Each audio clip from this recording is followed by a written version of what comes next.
So I'm in my backyard and I wasn't going to film this, but maybe this is going to be valuable to somebody. But I'm cleaning the weather mats, or all weather mats. They're rubber silicone style mats that you can get, you know, to protect the carpet in the vehicle. So this is from the QX56. The mat that you're looking at here is from the passenger side, which was quite clean compared to the driver's side. And I'm cleaning the driver's side right now, and it's turning out so well that I wanted to share with you guys how good it's working. And these mats being beige color makes it even harder to clean than black ones, because that would be quite easy. It looks like a wheel and tire cleaner. It seems to do the job quite well. And so this carpet here was completely black, literally. It was like this times 10, I would say. It was literally all black.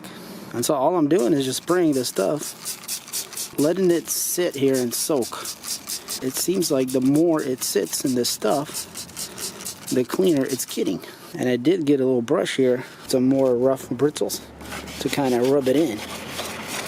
And it seems to be doing the job. So I'm just going to let this one sit even more. I'm going to go ahead and spray this passenger one down, and you guys will see the difference between what it looks now and after. Alright, and that's what it looks like, and it's actually a huge difference compared to what it was. So I know it still doesn't look perfect, and there's, you know, still some dirt in it, but I'm going to keep soaking it here some more, and maybe we can get most of it out. So it looks like it's just, you know, a waiting game mostly. Alright, and here are all the floor mats drying off in the sun. So these are the two rear mats, and they are looking pretty nice. They were about as dirty as the passenger one, a little cleaner, but still, you know, had the black stuff on it, and as you can see now, they're quite clean.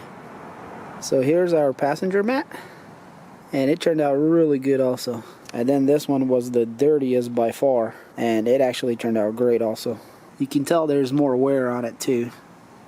Part of the reason probably why it wasn't able to be completely clean in some of these areas. I think the dirt has been sucked into the rubber. But other than that, it turned out great, and I'm very happy with the results.